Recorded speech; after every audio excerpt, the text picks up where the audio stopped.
She walked slowly, one crutch at a time, not because she was weak, but because she once saved lives in the sky, and nearly lost her own doing it. Her name? Commander Althea Johnson. One of the finest black female pilots the world had ever known. She flew through war zones, storms, and flames. But on this day, inside a commercial airplane, she faced something far more brutal. A slap. Not from turbulence. Not from fate. But from a flight attendant, who saw a crippled black woman with a first-class ticket and decided she didn't belong. Eyes. What that flight attendant didn't know was who she had just put her hands on. And what followed next shook the entire aviation industry. Broken heart. This is not just a story about racism.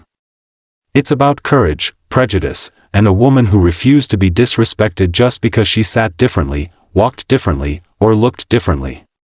Raised fist, medium skin tone. Welcome to No to Racism.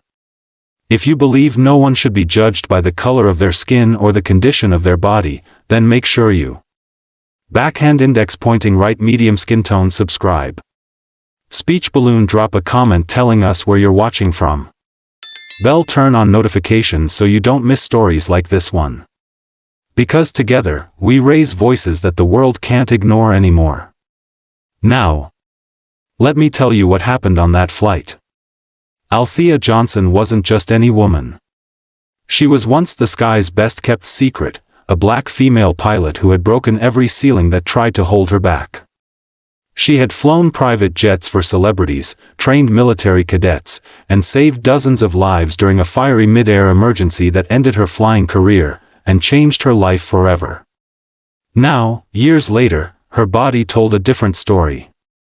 The strong legs that once danced through aircraft cabins now moved stiffly with the help of crutches. The crash had shattered both her legs, cracked her spine, and forced her to sit down, permanently. But what the world didn't know was that Althea never stopped standing tall.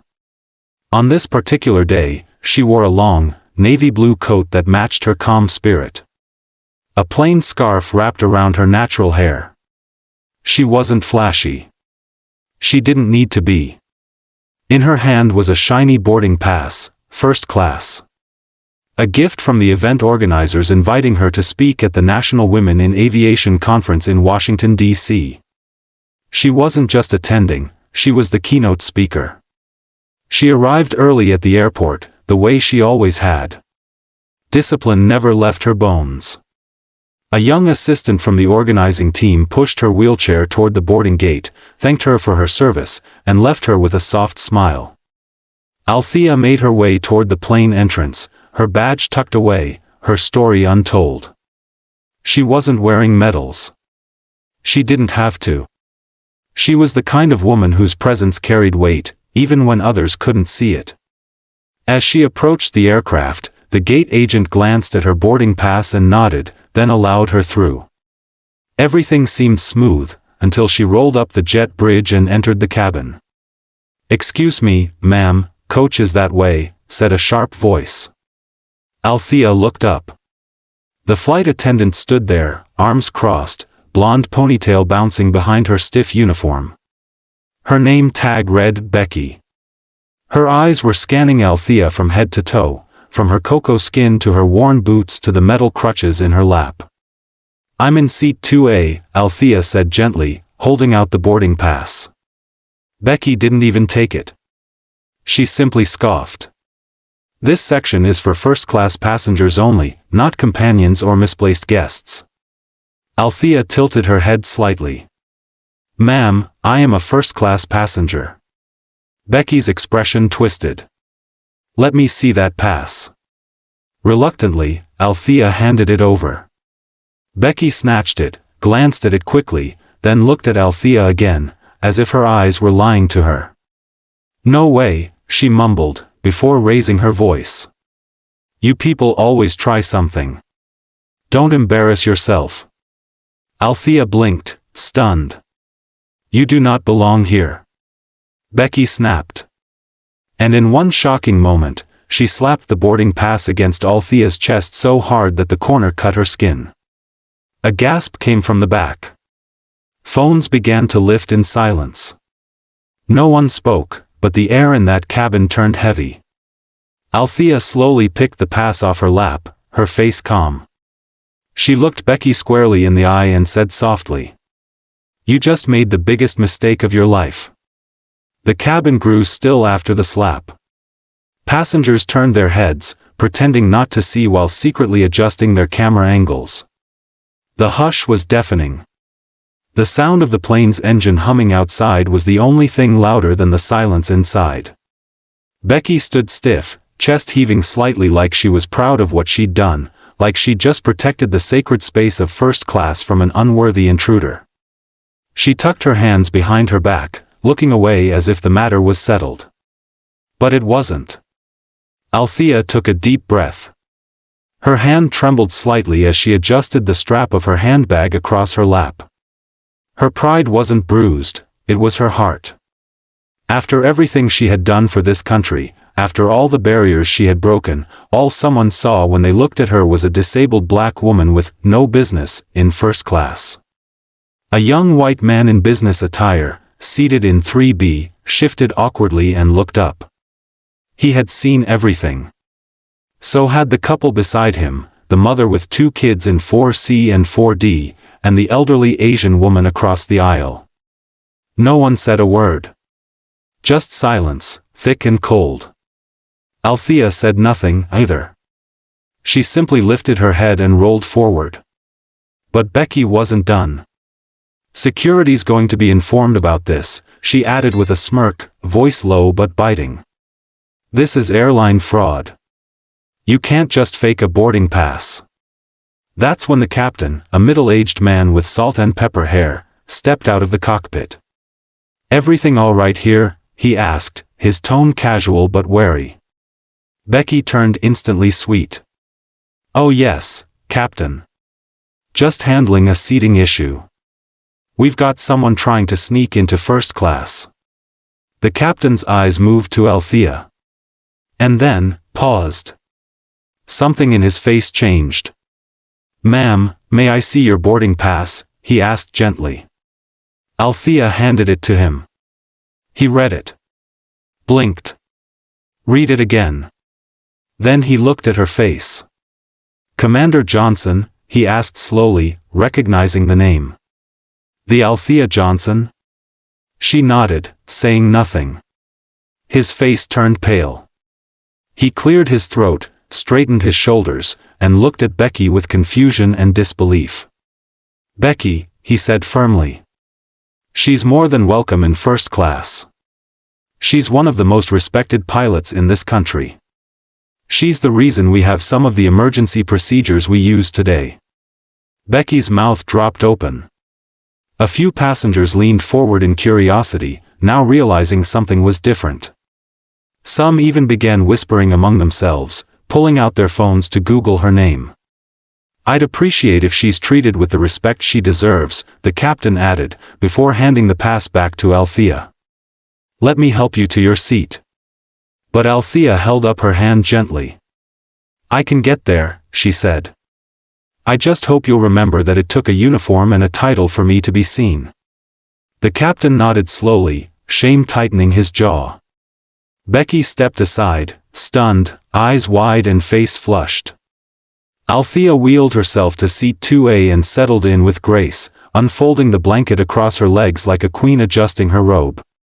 The cabin remained quiet, but now, it was a different kind of silence. The kind that follows truth. As the plane taxied toward the runway, the buzz inside first class was no longer about takeoff times or drink preferences, it was about her. Commander Althea Johnson, the woman who had been humiliated at the gate of luxury, and yet sat there with her head held high. She didn't need a fancy introduction. Her name was now being whispered across the cabin like a legend come to life. Becky, the flight attendant who had slapped her boarding pass, and her dignity, into her lap, stayed away for the most part. But her presence lingered in every glance, every hushed conversation, every awkward silence that followed her past passengers. Althea kept her eyes out the window, but she heard it all. Wait, is that the Commander Johnson? The black pilot who saved that flight in 2016? No way, the one with the engine fire? The emergency landing? She used to train Navy cadets, right? Then why did the attendant slap her like that? No one had answers. But Althea did. She had lived this too many times. First, they doubt you. Then, they shame you. Then, when they find out who you are, they act like they always knew your worth. It never failed. An hour into the flight, a nervous voice interrupted her thoughts. Excuse me, Commander. Althea turned slightly to see a young black man standing in the aisle, probably in his late 20s, holding his phone tightly in both hands. I saw everything, he said, his voice low. Back there, when she slapped you. I recorded it. I didn't know who you were at the time, but I knew it wasn't right. Althea looked into his eyes. He meant well. And she appreciated that. I'm sorry I didn't speak up earlier, he added quickly. I froze. She gave a gentle smile. You didn't freeze. You documented. And that matters. He looked relieved. Can I post the video? With your permission? People need to know. Althea nodded. Do what you think is right. Within minutes, the video was online.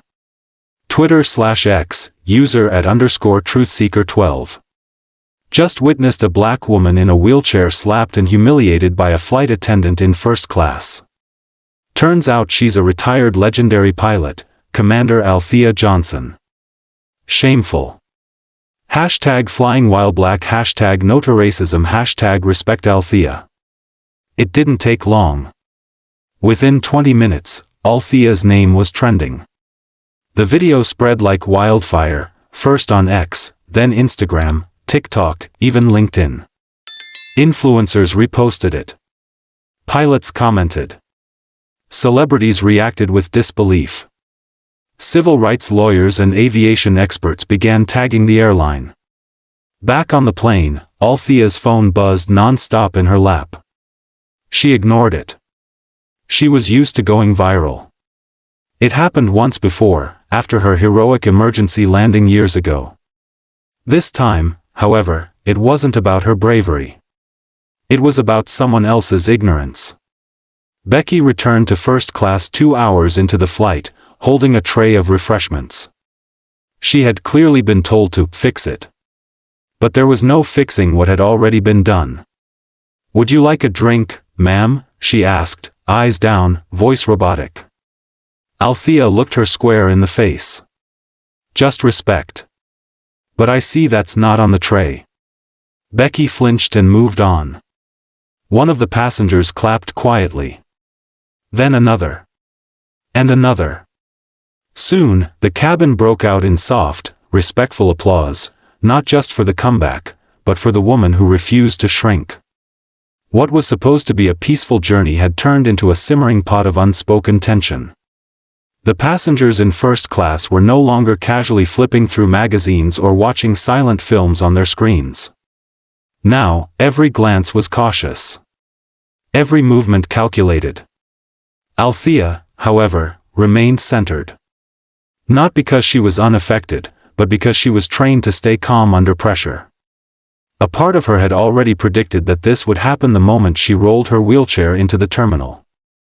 Being black in America was already hard. Being disabled added another layer. But being both, with a first-class ticket in her hand? That was the trigger. It wasn't just the slap that hurt. It was the assumption behind it.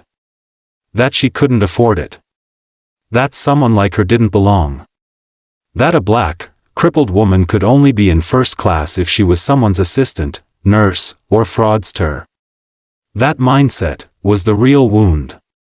Still, she said nothing. She didn't cry. She didn't scream. She didn't give anyone the satisfaction of watching her fall apart. That wasn't her style. She simply opened the small journal she kept in her bag and started writing, as she always did when life got too loud. Across the aisle, a middle-aged woman leaned toward her husband and whispered, "She's so graceful. I would have lost my mind if that happened to me." He replied, "That's probably why she's a legend. Pilots don't panic." Further back in economy, the young man who posted the video was scrolling through his phone in disbelief. "Bro, it's going viral," he whispered to his seatmate. 20,000 views in just 1 hour. Comments flooded the post. No way they disrespected a woman like her. This is exactly what ableism and racism look like when they hold hands. She's a national hero. I remember her. She crash-landed a burning jet and saved 78 passengers.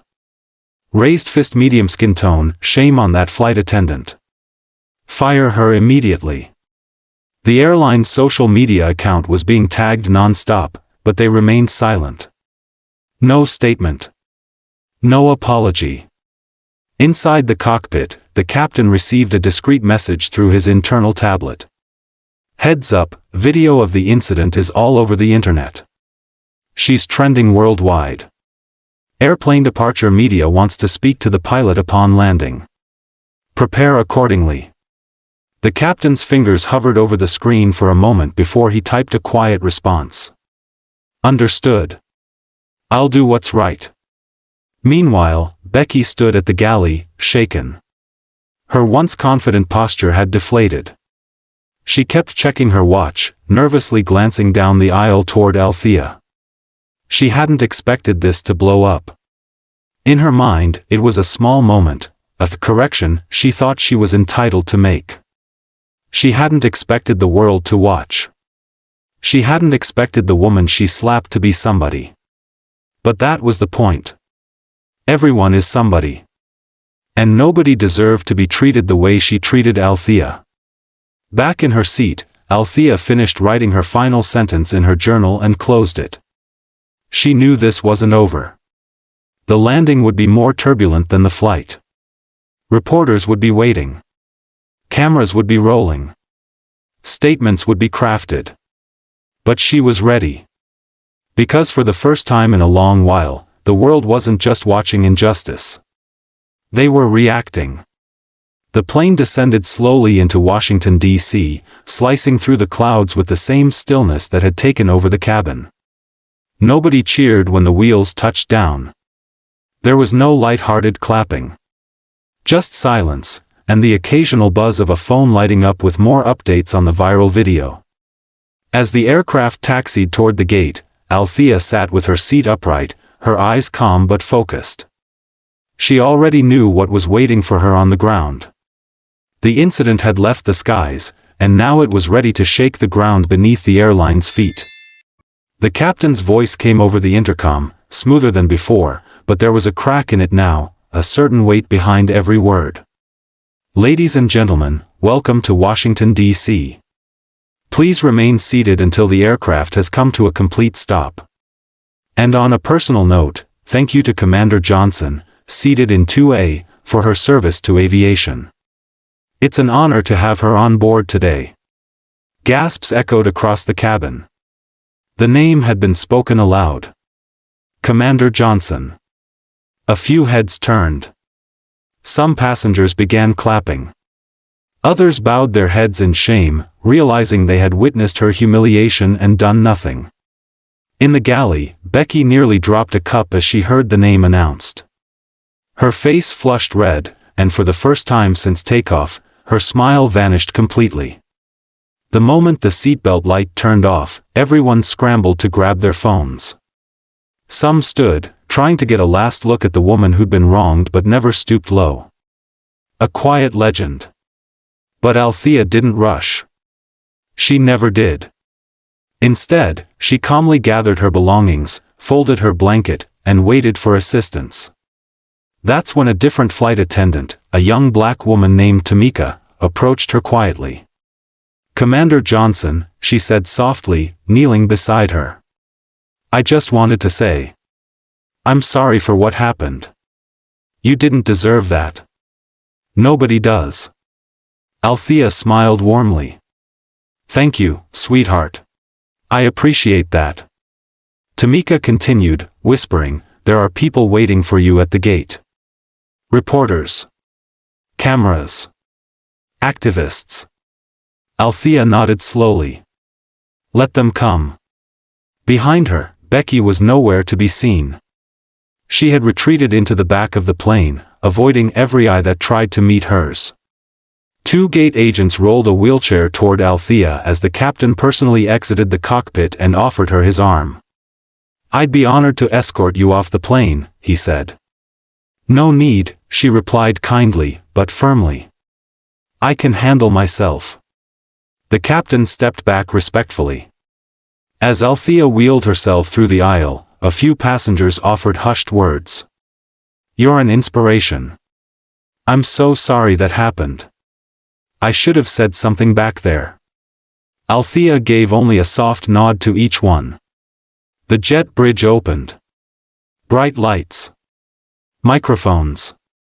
Flashing cameras. "Commander Johnson, how did the airline respond? Do you plan to press charges? Was the flight attendant fired? Do you believe this was racially motivated?" She didn't stop for any of them. She simply looked into one camera lens, her voice steady as stone. "You all saw it. But I lived it. And I'm not done speaking." Then she rolled forward, disappearing into the terminal like a storm that had just passed, leaving behind silence, wind, and a demand for answers. The headlines refused to die down. Legendary black pilot slapped in first class, airline under fire. Disabled aviator denied dignity on flight she could have flown herself. Who is Commander Althea Johnson, and why does she matter? But if the airline thought this was just another viral moment that would fade with time, they were dead wrong. Because this wasn't just Althea's fight anymore. It had become everyone's. Across the country, groups that had never stood side by side before were now marching together: black organizations, disability advocates, veteran communities, airline employee unions, and women's leadership groups. They saw in Althea what the flight attendant had failed to see. A woman who had already fought battles most people couldn't even imagine. And now, she was being forced to fight another one, just for existing in the wrong skin, in the wrong seat, in the wrong eyes. Protests began outside the airline's headquarters in New York and LA. Peaceful, powerful, and loud. Marchers held up signs like, "First class isn't just a seat. It's a test." She flew planes. They couldn't even see her. Disabled, not dismissed. "We stand with Althea." The pressure wasn't letting up, and the airline knew it. The protests had spread internationally now. From London to Johannesburg, people were reposting the clip of Althea's humiliation and adding their own voices to the outcry. Her story had become a symbol of what it meant to be seen but not respected, qualified but still questioned, present but never welcomed. Althea hadn't granted interviews. Not yet. But her silence spoke louder than any soundbite. Meanwhile, the airline's PR team was drowning. Their second apology, though longer and more carefully worded, still rang hollow to the public. Words like "deeply regret" and "unfortunate misunderstanding" only made things worse. Misunderstanding? That was a slap, not a spelling mistake. She's a pilot. You treated her like luggage. The airline CEO was called into a shareholders' emergency meeting. Legal teams advised settlement talks. Marketing advised damage control. But none of them could control what had already taken flight. Then came the leak. An anonymous employee released a screenshot of the internal staff message sent the day after the incident. It read, "Crew member followed protocol. Passenger did not appear to meet typical first-class profile. Retraining will be considered if needed." That sentence, "did not appear to meet typical first-class profile," was the final straw. Within hours, the airline's headquarters in Atlanta was surrounded by activists, journalists, and protesters holding new signs. Collision, what does a first-class profile look like? Fire, her profile? Black. Disabled. Legend. Raised fist dark skin tone, we fly too. Althea watched all of it from her hotel room. Calmly. Intentionally. She knew public pressure would only go so far. If you wanted real change, you had to hit systems where it hurt, their image, their money, and their policies. And so, with her legal team, she filed a civil rights lawsuit against the airline, not for money, but for impact. The list of demands was clear. Mandatory anti-racism and disability sensitivity training for all crew members. A permanent diversity board including disabled and minority staff. A scholarship program in Althea's name for black female pilots. Public acknowledgement of wrongdoing, not in email, but on camera. Disciplinary action against the flight attendant involved. The media called it bold. The airline called it unprecedented. But Althea called it necessary. Then, one morning, something unexpected happened. Becky, the flight attendant, went on live television. In a carefully staged interview, she sat in a pastel-colored chair, tears in her eyes, reading from a prepared statement. "I didn't mean to hurt anyone," she said. "I was just doing my job. I thought it was a mistake. I didn't know who she was." That was the line that broke the internet. I didn't know who she was. As if respect had to be earned by fame. As if dignity depended on rank. Althea watched the interview with no emotion. She had seen this pattern before: deny, deflect, then cry. It wasn't new. Later that day, a reporter asked Althea for her response. She answered with one sentence. Would she have apologized if I were just another black woman with no title and no camera? The room went quiet. No one had an answer. But the world was finally asking the right questions. Althea sat on stage at the National Women in Aviation Summit, a wide hall filled with young pilots, dreamers, and pioneers. The audience wasn't just watching, they were learning, healing, and most importantly, listening. She hadn't planned to speak. The original lineup didn't include her name. But after the public lawsuit and the worldwide movement sparked in her honor, the organizers had cleared the program for one thing only. Althea's truth.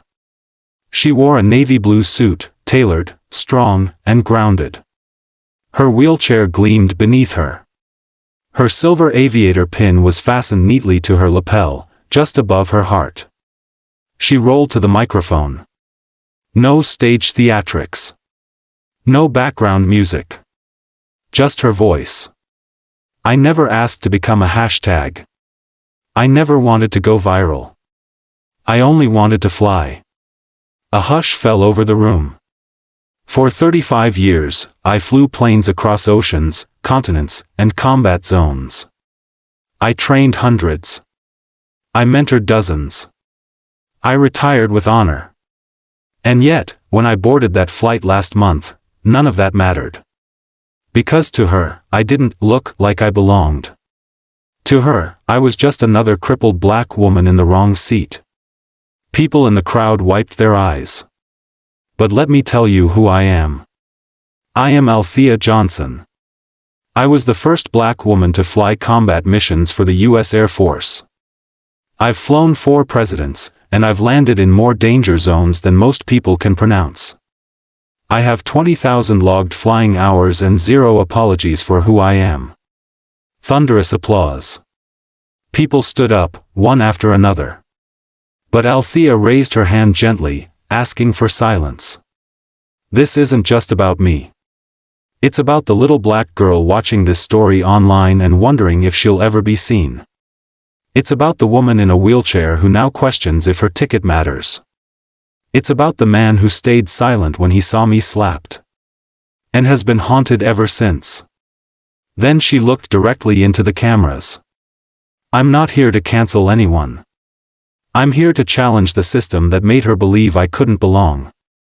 Her final words that day were etched in history. Respect should never depend on how well known you are. It should depend on how the crowd erupted. Later that week, the airline released a full public video apology, delivered by the CEO, who not only acknowledged racial and ableist bias, but also pledged to meet every condition in Althea's lawsuit. The Althea Johnson Aviation Scholarship received over $2 million in donations within 72 hours. Becky, the flight attendant, was quietly dismissed, but not publicly shamed. Althea had asked that her name be left out of future statements. Because Althea wasn't interested in revenge. She was interested in results. And she got them. Months had passed. The world had moved on to newer headlines, but Althea's story still echoed, not as a fleeting trend, but as a turning point. Airlines worldwide began revisiting their training policies. A viral campaign called #SeeMeToo launched, encouraging people to share stories of being misjudged based on race, disability, or appearance. And at small regional airports in cities many people couldn't even spell, black girls in pilot uniforms stood taller, because they knew someone like them had paved the sky. Althea, meanwhile, kept to herself. No more interviews. No book deals. No podcasts. Just peace. Then one crisp morning, she did something she hadn't done in years. She booked a first-class ticket, on the same airline, same route, same seat. But this time, she wasn't doing it to prove a point. She was doing it for closure. As she arrived at the airport, staff greeted her by name. They didn't hover. They didn't fawn. They simply respected her presence. She was escorted through security without drama, her boarding pass scanned without suspicion, and for the first time in a long while, she felt like a passenger, not a problem. She rolled down the jet bridge, taking in every second. At the aircraft door, the new flight attendant smiled warmly. "Good morning, Ms. Johnson. We've been expecting you." Althea nodded. "Thank you." No dramatics. No titles. Just dignity. She settled into her seat, 1A. A window view. Her favorite. As the engines roared to life, she gazed out the window, her fingers gently tracing the curve of the glass. Not longing for the past, just grateful for the path she had flown. Halfway through the flight, a teenage girl walked past her row, turned around, and approached nervously. "Excuse me," the girl said, holding a little aviation journal. "Are you, the Althea Johnson?" Althea smiled. "Yes, baby. I am." The girl's eyes lit up. "I'm learning to fly. My instructor talks about you all the time. They made us write essays about the most inspiring black woman in aviation. I picked you." Althea blinked. Her chest swelled, not with pride, but with purpose. "What's your name?" she asked. "Naya." Althea took the girl's journal and signed a page at the back. Then she wrote, "Fly far, Naya. Fly free. And never let anyone tell you your seat doesn't belong to you." When the plane touched down, Althea remained in her seat a moment longer than everyone else. Not because she needed help, but because she was soaking in the beauty of being seen, being valued, and being home, not in a destination, but in herself. As she exited the aircraft, the captain came to the door and saluted. Althea returned it, her eyes steady, proud. "Safe skies, ma'am," the captain said. Althea smiled. "Always." Viewers, this is more than a story, it's a reality for many. Althea fought with silence, with wisdom, and with grace, and she won, not just for herself, but for so many unheard voices. Let her journey inspire change. Let her name echo louder than hate. And if you believe in equality, truth, and justice, hit that subscribe button on our channel, No to Racism. Drop a comment to let us know where you're watching from and what part of this story touched you the most. Althea didn't just survive the turbulence. She changed the entire flight path.